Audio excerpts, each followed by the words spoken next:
silang lahat, di ba? Na-miss niyo ako. Yeah. Oh, tuwalya to.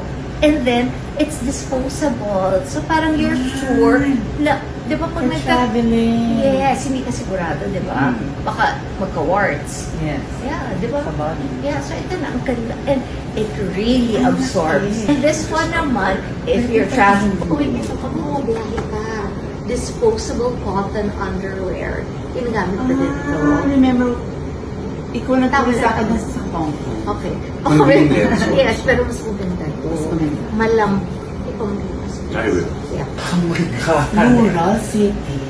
Ito yung para sa bag, ito yung parang ano nila, ang lambot nito para sa skin. Look at ito. Ang laki. Akala mo Ayaw maliit nga. lang oh, pero hindi ka lugat. Tapos ako nagluduhan. Pero maganda talaga siya kasi very sensitive yung cutis ko. And maganda siya. And I'm not saying na dapat repeat ka ng repeat, pero masusulit mo talaga. And yung mga nga nurse sinasabi, Madam, tapon na po natin. Sabi ko, pwede pang gamitin. Kasi matibay. You can get a new one. Yes, bago ko talaga. Eh, syempre wala akong kita masyado ngayon, di ba? So, di ba? But at least ina-appreciate ko na at least Yes. marunong na ako kung paano maging masino. I still stick to my rule na unless ginagamit mo talaga, hindi ko ipapakita sa mga tao. These are the ones that I use. These cotton the wet wipes we use for your facials, huh? Body. Taray ni din. Body and hands, ma'am. They. I can't, ano eh. Yes. Although this is not our home, we've been here though for 6 weeks. Pero finally, in 3 days, we will be allowed to go home. Oo. And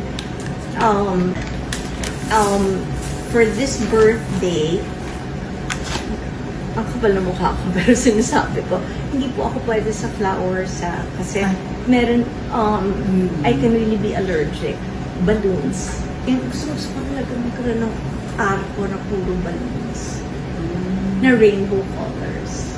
Kasi parang feeling ko, this year will be my rainbow year na pagkatapos ng lahat ng mga pinagdaanan ng mga bagyo, pagsubok, lahat ng ulan, lahat ng binaha, lahat ng pinagdaanan ko. Parang this year, slowly but surely, yung mga nagpapaligaya sa akin, magagawa ko na. Plus, other things na gusto kong matutunan. And I would not be here now. Wala ako talking to all of you. I would have long ago given up had it not been for Bim and for Kuya. Kuya's there kasi medyo punish siya. Dahil he was naughty to me last night. Ano naman naughty? You forgot this. It's nice. What's that? Why? Okay, sorry. I forgot. But has it Last one, power? brother. Oo. Okay. But that's Think, ginamit ko na to. Yeah, these are the ones we use What's for that? Yeah. Towel.